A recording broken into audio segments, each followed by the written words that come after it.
Soy Fernando Díaz Villanueva, hoy es 23 de marzo de 2022 y esto es La Contracrónica.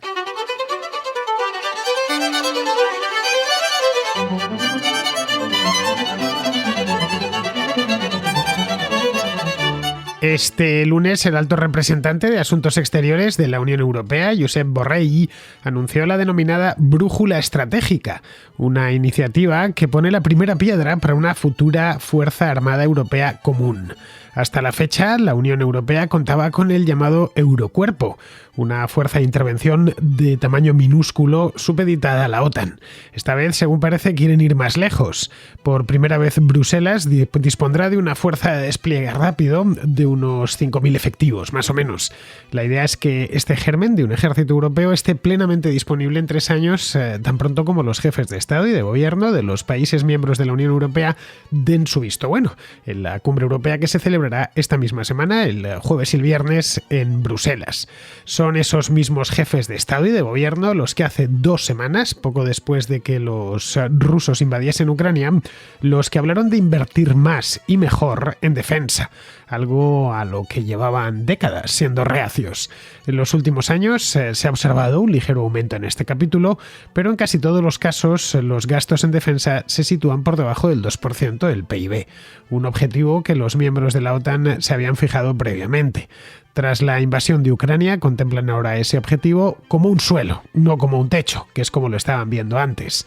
El cambio ha venido impulsado por Alemania, cuyo canciller Olaf Scholz ha adelantado que Alemania cumplirá con ese objetivo desde este mismo año, desde el año 2022. De entrada ha destinado 100.000 millones de euros a fortalecer su ejército. En el este de Europa, Polonia, que ya cumple con el objetivo de la OTAN, aprobó recientemente una ley que aumenta el gasto en defensa hasta el 3% del PIB para el año próximo, para 2023. Los países de primera línea con Rusia, es decir, Rumanía, Letonia o Lituania, han aprobado también leyes para aumentar los presupuestos militares. En el oeste no son tan diligentes. Emmanuel Macron, en Francia, aseguró hace unos días que aumentaría el gasto debido a la guerra en Ucrania, pero se negó a dar cifras concretas. En Italia, Mario Draghi, que se encuentra en plena faena de reestructuración presupuestaria, también ha prometido más gasto, pero de nuevo no ha especificado cuánto. España, por su parte, que dedica aproximadamente un 1% del PIB a sus Fuerzas Armadas, ha prometido alcanzar el 2%, pero no ha dicho ni cuándo ni cómo lo hará. Los acuerdos de Versalles, firmados hace poquito, hace solo 10 días, el pasado 11 de marzo, por todos los miembros de la Unión Europea, van en esta dirección y rompen con la política imperante hasta la fecha, la de un pacifismo un tanto naif al que la guerra de Ucrania ha puesto fin de una manera un tanto repentina. Los europeos parecen decididos a abandonar el deeply concerned y abordar las amenazas como adultos.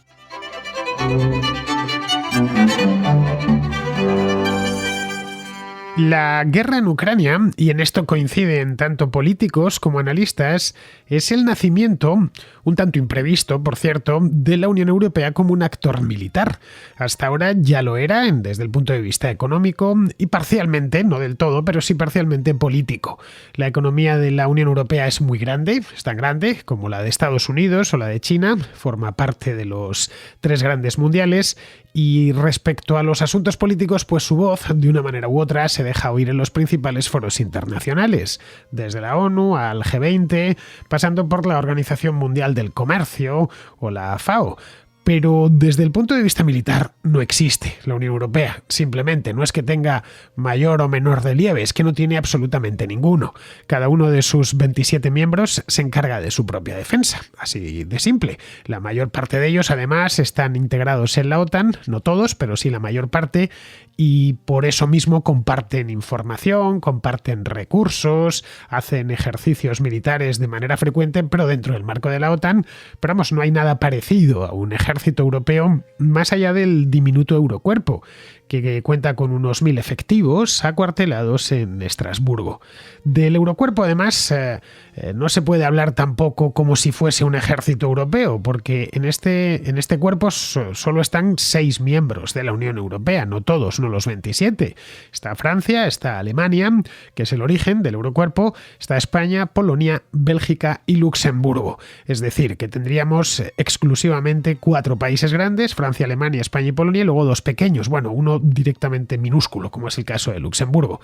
El resto de países de la Unión Europea, algunos importantes como los Países Bajos o como Italia, han preferido mantenerse fuera y solo participan en él como simples asociados en el caso de que lo hagan. El Eurocuerpo existe desde hace ya bastante tiempo, desde hace casi 30 años, quedó constituido como tal en el año 1993 y adquirió su forma actual en el año 2009. Pero es algo tan pequeño e insignificante que nadie lo tiene en cuenta. Vamos, que hay que investigar para descubrir o haber trabajado en él, algo realmente complicado, porque son muy pocos, para saber que existe. Los esfuerzos por agrandarlo, que alguno que otro sí se ha hecho, de hecho por la Contracrónica ha pasado en alguna ocasión, esto del Eurocuerpo, y darle más importancia, habían caído en saco roto hasta la fecha porque no había el más mínimo interés. Si no querían mejorar sus propios ejércitos nacionales, como para mejorar o fortalecer este Eurocuerpo, que tiene pues un tamaño ridículamente pequeño y una importancia nula. Nadie, como os decía antes, lo tiene en cuenta. Bien, la invasión rusa a Ucrania lo ha cambiado todo desde el punto de vista de la seguridad en Europa, y de repente todos los gobiernos del continente, por lo menos de la Unión Europea, quieren reactivar este Eurocuerpo al tiempo que dedican más dinero a la defensa, algo a lo que no estaban dispuestos hasta hace 3 semanas, vamos, hasta hace un mes. Va a hacerse un mes de la invasión de Ucrania. Europa parece dispuesta ahora a rearmarse tras un largo letargo que ha durado desde el final de la Guerra Fría, es decir, desde el principio de los años 90. Ya se asumieron que no había amenaza seria ninguna y por lo tanto pues los ejércitos de la mayor parte de países europeos, hay alguna excepción como el caso del británico, que sí se lo han tomado algo más en serio, tampoco mucho más, pero algo más en serio, pero otros directamente están en estado casi durmiente, con lo justo para mantenerse existiendo, pero con un 1% o un 1,5% del PIB, por mucho que sea un PIB grande, los de la Unión Europea, pues tampoco se puede hacer crecer el ejército, desde luego. Esto ya no es una intención o un discurso puntual de un día, no es que de pronto pues a uno le haya dado por ahí o lo hayan comentado por encima. Hay hechos relevantes acaecidos en el último mes que deben tomarse en consideración. Alemania, por ejemplo, ha anunciado, y lo ha anunciado su canciller, Olaf Scholz, que aumentará de forma drástica su gasto en defensa y que enviará armas a Ucrania. Si esto nos lo cuentan hace solo un año, pues no nos lo hubiéramos creído. Hace unos meses tampoco era directamente impensable el hecho mismo de enviar armas a Ucrania, no digamos ya que los alemanes quisiesen fortalecer su propio ejército. La Unión Europea, hasta ahora conocida principalmente como un grupo de países ricos, que esquivaba a toda costa los problemas con los consabidos y repetitivos Deeply Concerned, le dediqué hasta un programa a esto del profundamente preocupados. Cada vez que sucedía algo desagradable en el mundo, aparecía un líder europeo, la presidenta de la comisión o el presidente o quien fuese, diciendo que estaba muy preocupado, pero a partir de ahí ya no sucedía nada más. Bien, pues la Unión Europea ha enviado ya 500 millones de euros en ayuda militar a Ucrania. De nuevo, estamos ante algo que hace solo 3 meses nos hubiera parecido increíble.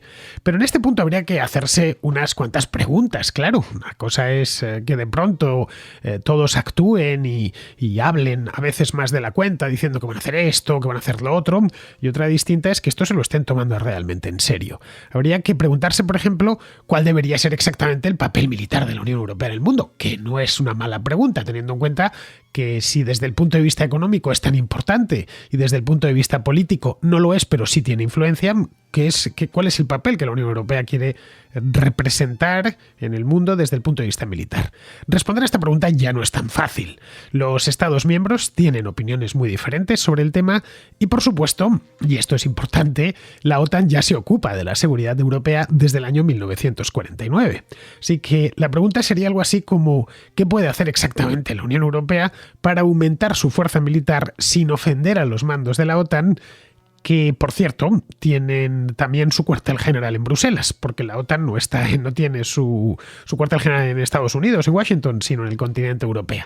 Las crisis graves, como esta de Ucrania, que está por debajo del umbral del artículo 5 de la OTAN, no ha sido agredido ninguno de los miembros, ofrecen una oportunidad para que la Unión Europea haga una contribución militar real, siempre y cuando no sea meterse en guerra, que eso ya lo harían en el caso de que uno de los miembros de la OTAN fuese atacado, en virtud de este artículo.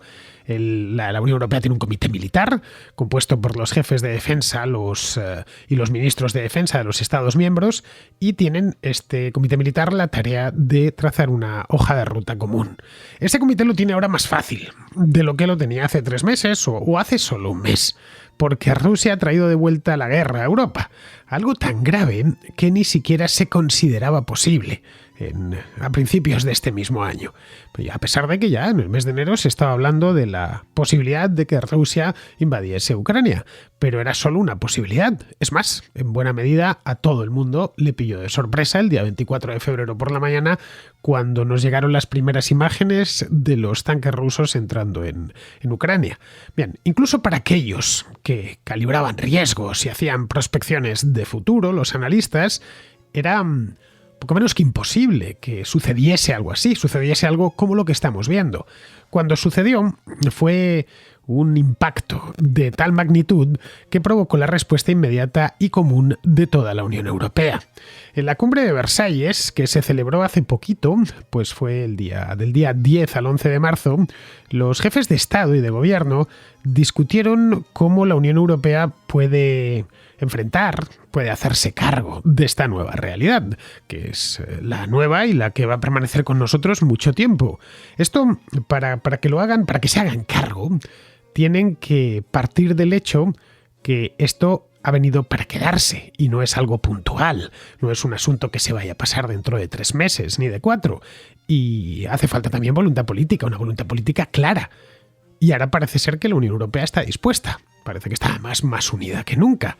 Esto evidentemente da un gran impulso a la construcción de una Unión Europea de la defensa, o por lo menos a una defensa de la Unión Europea común que sea creíble, cosa que hasta la fecha no lo ha sido. Es evidentemente un largo camino, porque empiezan no de cero, pero prácticamente de cero. Pero si lo quieren hacer, dentro de la Unión Europea hay gente que quiere ir por este camino y otra gente que no lo quiere en absoluto. Los que lo quieren hacer están de enhorabuena, porque no van a encontrarse fácilmente con una situación no ya igual, sino remotamente similar a esta. Tienen que desarrollar, para empezar, capacidad de despliegue rápido, que es lo que no tienen ahora mismo, y que es en lo que están en estos momentos, con estos 5.000 efectivos que anunciaba Borrell el otro día, que lo adelantó para dar la imagen de que efectivamente no es que se esté haciendo algo, sino que se va a hacer algo más gordo todavía en el futuro. Serían fuerzas para desplegar en el momento, prácticamente, para desplegar en el momento y en entornos hostiles, en entornos donde se esté librando una guerra. Esta fuerza, evidentemente, debería tener estructuras propias, que en el pasado normalmente ha proporcionado la OTAN, o mejor dicho, los Estados Unidos. Qué sé yo, estructuras del tipo de estructuras de mando y control, transporte aéreo propio, inteligencia, servicios de inteligencia propios, capacidades de reconocimiento del terreno, servicios de defensa cibernética, drones propios, sistemas de guerra electrónica. Y eso, para empezar, en un futuro habría que ir a una artillería propia, una división acorazada propia y aviones de combate propios.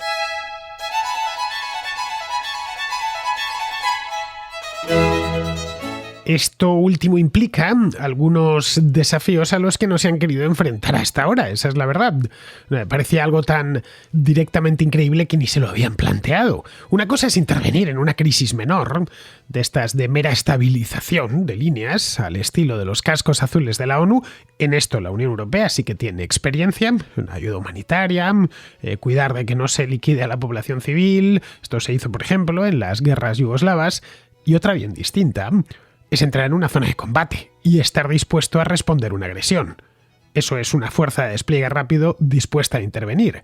Hasta ahora no se ha hecho porque los miembros de la Unión Europea nunca han llegado a un acuerdo sobre ciertos temas, como por ejemplo, y son temas importantes, por ejemplo el reparto de costes, es decir, quién va a pagar todo esto, y que es importante, importantísimo, habida cuenta de que los ejércitos son muy caros, y quién debe liderar esa fuerza multinacional. Pues pueden los franceses decir que van a ser ellos, o los alemanes, o en función de quién haya pagado, de quién esté pagando más.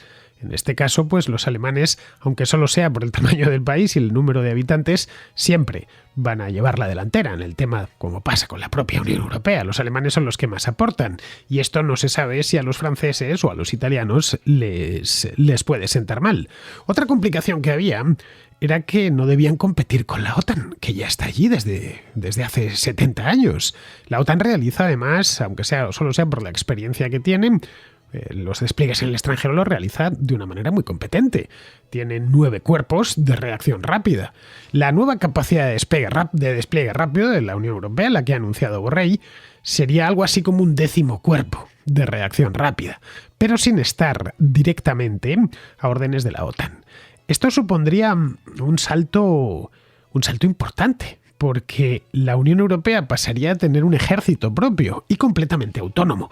El Eurocuerpo actual que está en Estrasburgo no merece la calificación de ejército propio, de ninguna manera. Son muy pocos los efectivos que tiene y están recluidos en Estrasburgo, diría que casi como mero símbolo, no con la idea de que eso sea un ejército, ni siquiera el germen de un ejército. De hecho, lleva ya aparcado 30 años.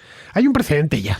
Eso sí, que lo tenemos encima de la mesa en este momento, que es la ayuda militar directa a Ucrania pocos días después de la invasión. La Unión Europea fue muy rápida en este aspecto. El día 27 de febrero, habían pasado 3 días solo, 72 horas, desde que los rusos irrumpieron en Ucrania, la Unión Europea aprobó un paquete de ayuda para ayudar a las Fuerzas Armadas ucranianas a defender su territorio y a su propia gente. Esto fue tan rápido que a muchos nos sorprendió. Yo desde luego me sorprendí, pensé que iban a tardar mucho más tiempo. La condena vino en el acto, pero el pasar a la acción me llamó la atención que se pusiesen de acuerdo en 70 horas. Yo le eché, no 70 semanas, pero sí 3 o 4 semanas. Vamos, que estarían empezando a reaccionar ahora, ya a finales de marzo, cuando la invasión se produjo a finales de febrero. Vieron que, esto ya es una opinión mía, que los ucranianos habían resistido el primer embate y que o lo hacían en ese momento o ya no lo harían nunca. Este paquete de ayuda no era solo una ayuda de enviar allí medicinas o enviar camillas y ambulancias. No. Incluía armas ofensivas, vamos. Es un paquete histórico porque es que nunca antes se había hecho, ni siquiera planteado. Recordemos, por ejemplo, y esta es una guerra relativamente reciente, la guerra en Mali, en el año 2013. La Unión Europea no intervino militarmente. Quien intervino fue Francia, el ejército francés, que por su cuenta envió, creo que fueron 4.000 efectivos con varios aviones de combate. La operación en Mali, que se la denominó Operación Serval, contó luego con el apoyo de varios países de la Unión Europea, como Alemania, como el Reino Unido, como España, que participaron en ella, pero con aviones de transporte. Pero no quisieron en ningún momento ir más allá. Era un asunto donde no se les había perdido nada y se limitaron a echar una mano a los franceses, nada más. La ocasión parecía justificada. Un grupo de islamistas radicales se había hecho con el norte del país y antes de que la cosa se extendiese por otros lugares del Sahel y del norte de África, pues los franceses vieron que había que cortar la cabeza a la serpiente en el mismo lugar donde había surgido. Y eso es lo que dio lugar a aquella operación Serval en la que participó parte de los países europeos, pero realmente con armas ofensivas solo estuvo Francia. Bien, en el caso de Ucrania no están participando ninguno de ellos porque supondría una declaración de guerra a Rusia y no se quieren meter ahí, pero se han enviado armas y municiones a petición del gobierno ucraniano, que les han ido diciendo y les siguen diciendo lo que necesitan en cada momento, el tipo de armas que necesitan. Los Estados miembros europeos, quiero decir, verifican que tienen ese material en sus arsenales, lo entregan a la Unión Europea y esta ya se encarga de transferirlo hasta Ucrania. Vamos, nada que ver con lo de Afganistán de agosto del año pasado, cuando cada país miembro salió de allí por su propia cuenta, enviado y a la carrera, enviando sus propios aviones para evacuar a su personal militar, a su personal civil, a sus propios diplomáticos. Seguramente Putin, y es importante esto, porque seguramente sin el abandono de Afganistán nunca se hubiese invadido Ucrania. Es muy posible, evidentemente estamos haciendo historia-ficción, pero el ridículo que hizo la OTAN y los países europeos y Estados Unidos en Afganistán en agosto, yo creo que terminó de convencer a Putin de que era el momento, Quizá pensó que la Unión Europea iba a actuar de la misma manera, que vaciaría las embajadas en Kiev a toda velocidad y que todos los comunitarios saldrían de allí corriendo.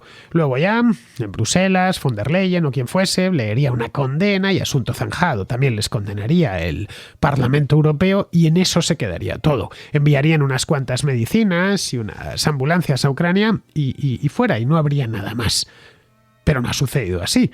Los ucranianos han resistido el golpe y en Bruselas están dispuestos a ayudarles, les están ayudando de hecho. El cambio se produjo además, como os he dicho antes, en los primeros 2 días. Esto ha sido un primer paso que podría ir más lejos o que podría quedarse donde está. No lo sabemos, porque el futuro no lo conocemos. El pasado sí, lo que no conocemos del pasado tenemos que imaginarlo, pero en el futuro tenemos que imaginarlo todo. Muchos ahora están hablando de crear un ejército de la Unión Europea, y eso ya no es tan fácil. Hace unos años, alemanes y holandeses se plantearon crear un batallón de tanques común, una Panzerdivisión. Bien, lo han conseguido después de varios años. Se denomina Batallón 414 de carros de combate. Está integrado por carros de combate holandeses y carros de combate alemanes. Bien, les llevó 4 años crearlo. Es un simple batallón que tiene 450 efectivos asignados que operan unos 50 tanques Leopard. Imaginemos ahora lo que sería integrar 27 ejércitos, cada uno de su padre y de su madre. Vamos, a ese ritmo harían falta siglos. La integración de todos los ejércitos es extremadamente difícil. Primero por una cuestión de soberanía. Muchos en Europa estarán a favor de integrar todos los ejércitos, pero otros muchos estarán en contra. Luego aquí habría que bajar a la opinión pública. No todos los franceses, ni los españoles, ni los alemanes, ni los holandeses, ni los italianos ni los polacos están a favor de que su ejército desaparezca y quede subsumido dentro de un mega ejército europeo. Eso por un lado. Y luego por otro, en el caso de que estuviese todo el mundo de acuerdo y se pusiese en marcha la integración, sería una integración tremendamente compleja. Por ahora deberían conformarse con la interoperabilidad de lo que tienen, y ahí es donde tienen trabajo ya para muchos años. Sigamos con el ejemplo de los carros de combate, hasta que os decía, el Batallón 414. El ejército de Estados Unidos emplea un único carro de combate principal, un Main Battle Tank, que es el M1 Abrams, bien conocido porque ha participado en varias guerras y todos lo hemos visto por televisión. Los rusos emplean 3, muy emparentados entre sí, el T-72, el T-80 y el T-90. Los estamos viendo ahora rodar por las carreteras y los caminos de Ucrania. Los europeos, los ejércitos europeos de la Unión Europea, a esto habría que sumar el Reino Unido, que también tiene el suyo propio, el Challenger. Bien, los europeos utilizan 17 tanques de combate principal distintos. Alemania, Holanda y España, por ejemplo, utilizan el Leopard. Francia, el Leclerc. Italia, el Ariete. Polonia, el T-72, porque fue un país del Pacto de Varsovia. Bueno, ha empezado a incorporar Leopards Polonia, según he podido enterarme, pero vamos, lo principal todavía lo tienen en tanques exsoviéticos. La República Checa, Eslovaquia y Bulgaria también emplean el T-72. Rumanía y Letonia el T-55, otro tanque de origen soviético. Bueno, y así podríamos continuar un buen rato. Esto crea enormes problemas de mantenimiento, de piezas, de formación. Las fuerzas aéreas tienen problemas similares. Los ejércitos de la Unión Europea gastan unos 250.000 millones de euros al año en defensa. Eso es mucho más de lo que gasta Rusia. Así que, aparte de gastar algo más, lo que necesitan es gastar mejor, evitando duplicidades y estandarizando todo lo que pueda en el equipo. Visto así, tienen mucho camino por recorrer. Y para eso, más que dinero, hace falta voluntad política. Hoy esa voluntad existe, ya veremos dentro de un año. Por de pronto, su tarea principal es aterrizar sobre la realidad y aumentar el gasto en defensa, que llevaba congelado 30 años. Alemania, que es la economía más grande de Europa, parece tenerlo claro. Alemania no ha dedicado más del 2% del PIB a defensa desde el final de la Guerra Fría, cuando todavía no se había fusionado con la Alemania Oriental. Pero vamos, Olaf Scholz dijo el mes pasado que su país cumplirá con su compromiso a partir de ahora. Los países más pequeños también han dado un paso al frente. Polonia, que ya cumple con el objetivo de la OTAN, aprobó recientemente una ley que aumenta el gasto en defensa, al menos el suelo, el 3% del PIB para el año 2023. Los países de primera línea que os decía antes, tipo Rumanía o Letonia, han anunciado incrementos en el presupuesto militar. pero en otras partes de Europa no lo tienen tan claro. En Francia e Italia, especialmente en Francia, persiguen la denominada autonomía estratégica y cuentan además con grandes empresas de armamento nacionales que son los contratistas principales de sus ejércitos. Esa es la razón por la que el tanque de batalla principal es el Leclerc en el caso de los franceses y el Ariete en el caso de los italianos. El gasto en defensa es además muy impopular entre la opinión pública de la Europa occidental y no sirve para ganar elecciones. Quizá lo que estemos viendo ahora en Ucrania cambie esa percepción entre la opinión pública, entre los votantes. Todo depende de lo que dure esto y hasta dónde llegue la destrucción. Pero si hay algo que parece claro, es que se cierra una época en Europa, la de la gran tranquilidad que sucedió a la implosión del bloque soviético. El continente vuelve a estar en el frente, algo que, más que preocupación, requiere estar preparado.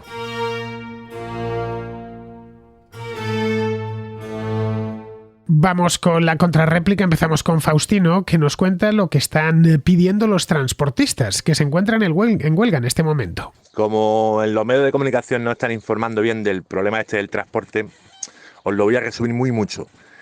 Empresas cargadoras que se quedan con parte de los beneficios. Estas empresas cargadoras son necesarias, pero han prosperado mucho y gracias a Internet siguen prosperando aún más. No tienen capacidad de carga, pero cogen los viajes. Y cogen los viajes en las condiciones en las que se lo venden otros. Por tanto, cuando tienen que vender esos viajes, los venden con las condiciones previas. Por tanto, no hay capacidad de negociación. A su vez lo venden, lo revenden, cada uno le va pegando un bocado. Ninguno de ellos tiene capacidad de hacer el transporte efectivo. Cuando llega el transportista, pues esto ya llega mermado en dinero y el transportista no puede negociarlo porque a su vez estos lo han negociado, tampoco lo han negociado. Así que esa es la realidad del transporte. Que bajen el precio del gasoil no sirve para nada. Es decir, si no puedes trasladarlo a precio, da igual. Todo este entorno al transporte que se ha montado quiere vivir. Y como el dinero, a ver, los beneficios van de estas oficinas hacia los transportistas. Los gastos van de los transportistas hacia estas oficinas. Así que al mínimo meneo, los transportistas sufren. Las agencias les da igual porque ellos no sufren, a no ser que llegue un parón como esto. Una vez que ha empezado este parón, difícil salida tiene, porque los transportistas están muy envalentonados y no van a volver al trabajo. Así que o dan una solución o no sé cómo lo van a hacer, pero no están midiendo bien. Los transportistas están muy, muy valientes. Tienen conciencia de que esto es un momento histórico, o creen ellos que es un momento histórico. Bueno, creemos nosotros, me voy a incluir. Y no sé cómo va a salir esto. Es difícil. Yo tampoco sé cómo va a resolver esto el gobierno, Faustino, si te digo la verdad, pero vamos, no elimines que vayan por las bravas y declaren un estado de alarma, tal y como insinuó el gobierno ayer. Ya lo hizo Zapatero con los controladores aéreos en 2010, acuérdate. A partir de ahí ya no sé muy bien qué es lo que podría suceder. Evidentemente no van a poner a militares a conducir los camiones porque no hay suficientes conductores militares, pero al menos eso del estado de alarma serviría para impedir que se manifiesten, que es lo que realmente le molesta al gobierno. Por lo que veo, Faustino, según nos cuentas, yo es un tema que no me tengo estudiado. Los problemas del transporte van mucho más allá del precio del gasóleo, tal y como yo pensaba al principio. El problema, por lo que cuentas, es interno del sector, donde veo que hay muchas más tiranteces de las que se ven desde fuera. Bien, vamos ahora con Francisco, que nos habla de lo que se puede hacer por los ucranianos sin necesidad de declarar una zona de exclusión aérea. Hola Fernando, felicitarte por entrevistar a Jesús Pérez Triana, es sin duda el mejor experto sobre este tema. Debo decir que en mi canal yo me adelanté a ti y tengo una entrevista con él en El Polemista de 2 horas y pico, si alguien quiere escucharla. Y aún así no da tiempo, porque este experto es tan bueno que no da tiempo ni a exprimirle. Me gustaría exprimirle todos los días sobre temas que él sabe, porque es desde luego una buena fuente de información sobre los conflictos bélicos y las guerras postmodernas. En otro orden de cosas, has dicho de dar antiaéreos portátiles como el Stinger para ayudar a los ucranianos. El problema es que estos portátiles, estos elementos portátiles, son muy útiles contra los helicópteros, pero muy poco útiles contra, no sé, con aviones de alta cota, contra bombardeos y aviones de alta cota o contra misiles balísticos. No es nada útil, no se sabe exactamente cómo puede funcionar eso. Lo que yo me pregunto es por qué no darle drones en tierra ucraniana y pilotarlos desde Las Vegas. Hay una película de Ethan Hawke que se llama Good Kill, que se ve como los americanos están conduciendo los Predators desde Las Vegas tranquilamente mientras el avión está en otro sitio. Eso no habría forma de pillarlo, no habría insignias que acusar y bueno, solamente los americanos sabrían exactamente que lo están pilotando ellos y encima así no le das armamento a los demás. Bueno, pues nada más, muchas gracias por tu programa, un abrazo fuerte, Fernando. Los Stinger efectivamente están pensados para derribar helicópteros de ataque, pero recuerda lo efectivos que llegaron a ser en la guerra de Afganistán contra los soviéticos. Sin los Stinger, los mujahidines lo hubieran tenido muchísimo más difícil, ¿eh? Pero bueno, aparte de Stinger hay otras plataformas, también portátiles. Por ejemplo, el caso de Patriot, ¿no? Que es un sistema antimisiles completo montado en un camión de tamaño medio.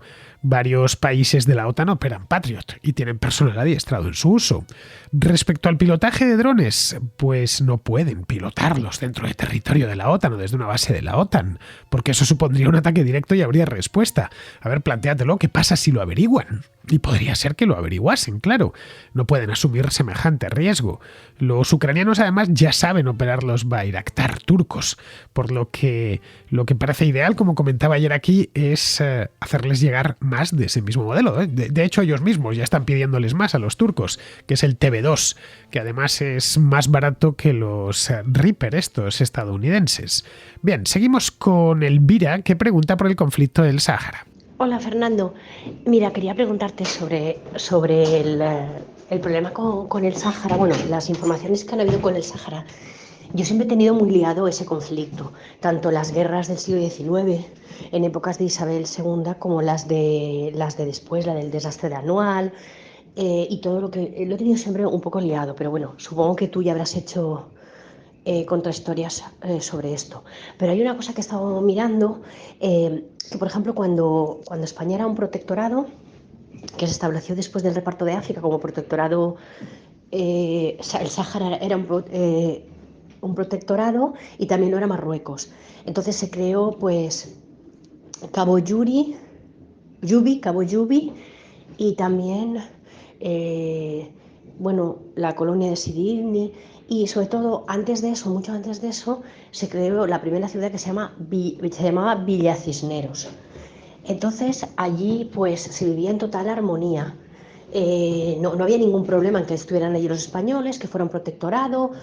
Perdón, protectorado era Marruecos, no me equivoco, ya te digo, es que tengo un poco liada la cosa.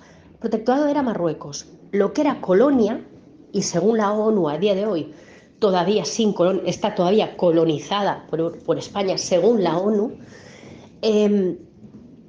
era el Sáhara Occidental lo que era colonia. Una cosa es colonia y otra cosa protectorado. Entonces yo he visto que se vivía en total armonía allí, ¿no? Porque los españoles estaban siempre más hacia lo que son las playas y los saharauis estaban más metidos en el interior, entonces se vivían de una total armonía sin problema. Y también en Cabo Yubi y de la Yun, que es la capital, hicieron una ciudad muy bonita y tal. Pero ¿qué pasó? Que buscaron petróleo y no lo encontraron los españoles. Claro, llegaron los españoles y no les molestaban a nadie. Aquello era un territorio inhóspito que a nadie le interesaba para nada. Resulta que luego llegan los españoles, buscan petróleo y no lo encuentran. Hasta que llega un momento en el que encuentran unos yacimientos de gas. Entonces es cuando resulta que en ese lugar inhóspito que tenían los españoles como colonia, porque se dio después del reparto de África, y que no había tampoco mucho interés en ello, cuando se encuentra el gas rico en fosfatos, que parece ser que, ya te digo, lo que he entendido es que hay yacimientos ricos en fosfatos, entonces es cuando los marroquíes dicen esta tierra es mía, o sea, y vino luego todo el problema. También quieren los marroquíes y es cuando pasa luego lo de la Marcha Verde. Ya sé que he hecho todo un poco liado, por eso si me lo puedes desglosar un poquito, pero lo más llamativo es que nadie quería esa zona nadie quería esa zona, se vivía en total armonía hasta que después de buscar petróleo no se encuentran, y cuando se encuentran un minerales ricos en fosfatos, entonces es cuando Marruecos quiere esa tierra, que era una colonia que ya descolonizó en los acuerdos de Madrid-España, pero que la ONU nunca reconoció esa descolonización, y que para la ONU, o sea, que debe vivir en los mundos de yupi yupi ya, que yo en la ONU no creo nada, porque me parece un organismo sinceramente bastante regular, por no decir malo, pero bueno.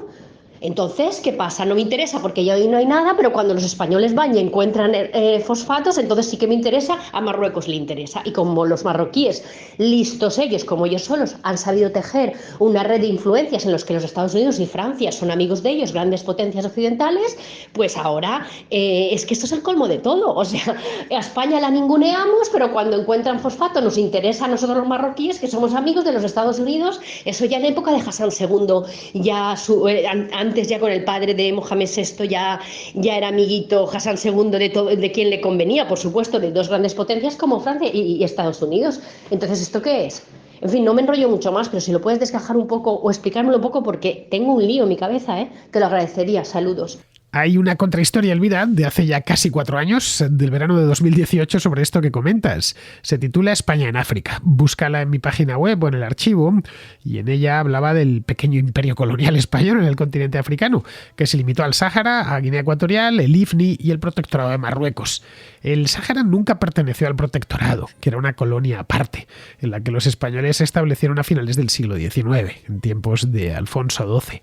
Allí es donde fundaron Villa Cisneros, hoy llamada Dakhla, en homenaje al cardenal Cisneros, que había financiado de su propio bolsillo siglos antes, en el siglo XV, la toma de Orán.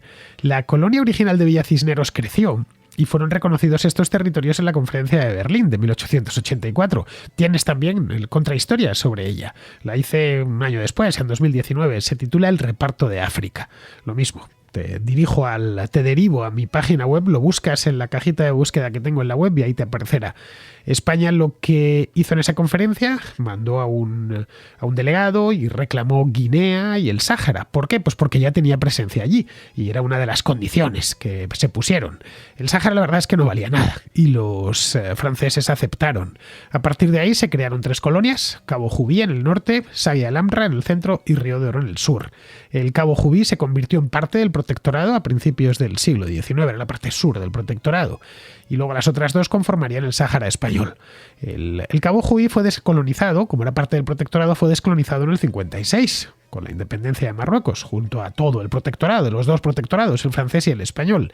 El IFNI, que estaba al norte del Cabo Jubí, fue reconvertido en provincia española de ultramar junto al Sáhara y a Guinea. Esto fue en el año 59, porque más el IFNI dio origen incluso a una guerra. A Guinea posteriormente se le daría un estatuto de autonomía unos años antes de su independencia. Pero vamos, ninguno a esas alturas, en los años 60, era ya una colonia propiamente dicha. Los saharauis o los guineanos tenían pasaporte español y podían moverse libremente por el territorio nacional. Esta matrícula propia era como una parte de España, de ultramar, pero de España. Pero vamos, eso a la ONU no le convencía. Declaró a esas provincias como territorios no autónomos y pidió al gobierno español su descolonización. El régimen de Franco trató de hacer ver que eran españoles como cualquier otro y había en las cortes unos procuradores que iban vestidos así, que parecían tuaregs, ¿no? Ahí, si buscas fotografías los encontrarás. A Guinea lo que se hizo fue darle la independencia en el 68. El IFNI fue entregado a Marruecos en el 69 y el Sáhara español fue dejado a su suerte en el 76, porque era una fuente de problemas, una fuente doble además. Por un lado, los marroquíes y los mauritanos lo reclamaban, y por otro, dentro de la provincia había aparecido un movimiento independentista, el llamado Frente Polisario, cuyo objetivo era proclamar una república socialista en el territorio, la República Árabe Saharaui Democrática, que tenía el apoyo del bloque del Este y que hostigaba a las fuerzas españolas, a la Guardia Civil y a los militares. La situación fue muy tensa en la primera mitad de los 70, hasta que ya en el 75 murió Franco y todo se precipitó. España en aquel momento tenía problemas más urgentes de los que preocuparse y abandonó el territorio, después de acordarlo con Marruecos y Mauritania en los acuerdos de Madrid. Acto seguido, Marruecos ocupó el territorio. Mauritania renunció posteriormente a su reclamación y así hasta el día de hoy. La única parte que se quedó en Mauritania fue una ciudad española muy pequeñita que se llamaba La Güera, que estaba al lado de Nuadhibou, en el extremo norte de Mauritania. Bien, pues la República Árabe Saharaui Democrática sigue existiendo y controla una parte muy pequeña del Sáhara Occidental. El resto está en territorio argelino, en campos de refugiados que han terminado convirtiéndose en ciudades, como el caso de Tinduf. La parte que ellos controlan es la que está al otro lado del muro marroquí. La ONU lleva 40 y tantos años pidiendo que se celebre un referéndum, pero como ha pasado mucho tiempo, pues la cosa no está igual que estaba. El Sáhara Occidental de hoy no es el de 1976. Los marroquíes repoblaron el territorio, lo recolonizaron. Hoy tiene más de 500.000 de habitantes. Cuando los españoles se fueron de allí no llegaba a 100.000. Desde el punto de vista de los recursos naturales, el Sáhara Occidental es un territorio muy pobre. Ya te decía antes que en la conferencia de Berlín a los franceses les dio igual. No llueve apenas, por lo que no es posible la agricultura y hay que llevar prácticamente todos los alimentos. Tiene eso sí una buena pesquería frente a sus costas y minas de fosfatos en su interior, que ya explotaban los españoles en su momento. Los fosfatos son muy empleados por la industria química para fabricar fertilizantes o detergentes, pero claro, no es lo mismo los fosfatos que el petróleo o el gas, que abundan en otras partes del norte de África, como Argelia o como Libia. Bien, vamos ahora con María Elena, que se pregunta por qué en España decimos Sáhara, cuando en América dicen Sahara. Y justo acabo de escuchar tu programa del tema geopolítico entre Marruecos y el Sáhara y la reciente decisión de Sánchez al respecto de todo. Y quería hacer un comentario porque me surgió la pregunta a la mente, que nada tiene que ver con el tema geopolítico en sí, sino con la pronunciación de la palabra Sáhara, tal y como lo hacen los españoles. Que en contraste, en el castellano de Latinoamérica, o Hispanoamérica más bien, decimos Sahara, el desierto del Sahara. Entonces aquí hay un cambio de entonación, en España lo pronuncian como una esdrújula y además, extrañamente, la H, que en este contexto normalmente es muda, aquí por alguna razón se pronuncia como una J suave. Me pregunto por qué ese es el caso. De hecho, no sé, si me ocurre la palabra alcohol, que jamás se pronuncia alcohol ni nada parecido. Me pregunto por qué con el Sáhara es así. Y luego me vienen a la mente otras dos palabras que siempre me han llamado la atención porque se acentúan distinto entre Hispanoamérica y España. Una de ellas es ícono, que así lo decimos en Hispanoamérica, que aquí lo llaman icono, y hetero, que aquí también lo llaman hetero. No sé, estuve buscando en internet a ver si había alguna explicación de por qué esto es así, no conseguí nada. Igual es algo completamente arbitrario, así como los españoles pronuncian la C y la Z de una manera y para los hispanoamericanos pues la S, C y Z se pronuncian igual. Pero nada, si existe alguna explicación, pues me da curiosidad conocerla. Pues nada, muchas gracias por tus programas. Espero que sigas generando contenido porque lo encuentro sumamente interesante y educativo. Un abrazo. La razón, María Elena, creo que tiene que ver con la cercanía. En árabe, Sáhara, que significa desierto, se dice Sahra, así es como lo dicen los árabes. España ha tenido presencia reciente en el Sáhara, como acabo de comentar, y de allí pues se traerían los españoles lo de Sahra. Lo escucharían a los locales y se quedaron con esa versión. De otras palabras como icono o hetero, pues no te sabría decir. También sucede con vídeo. En el español de España la tónica está en la letra I, mientras que en el de América la tónica está en la E. Yo cuando escucho lo de video me suena caribeño y muy gracioso, así que de broma siempre digo eso de video chico, como lo diría un cubano o puertorriqueño. Alberto Garín se lo digo siempre porque él lo dice, que también lo de video también lo dicen en Guatemala y se ríe. Bien, pues vamos a terminar ya. Vamos con Pizarro, que nos habla de las alternativas, de lo que os comentaba yo ayer, de las alternativas a la zona de exclusión aérea en Ucrania. En la guerra uno puede perder la vida, la cabeza, partes del cuerpo, a los seres queridos, la libertad, el arraigo, el modo de vida y la concepción del mundo. Es decir, todo. Por eso se hace con todos los medios materiales y del ingenio disponibles, con todos. Y por eso la ética difícilmente limita nada ante la amenaza de perder. Lo que sí limita es el miedo a cometer un error de cálculo que suponga la derrota. En esta guerra vicaria, no declarada, nominada formalmente Operación Especial y Sanciones, en la que Occidente juega a no perder y Rusia busca la sumisión más que el terreno, Los errores de cálculo en los siguientes pasos pueden descabalgar esta farsa inestable en la que todos andamos perdiendo cosas mientras los ucranianos van perdiéndolo todo. Y claro, esos pasos se miden. Un cordial saludo de Pizarro. Y hasta aquí, queridos amigos, llega la contracrónica de hoy. Mañana, que estamos a 23, pues mañana es 24 y naturalmente hay contracrónica. Hasta mañana, amigos.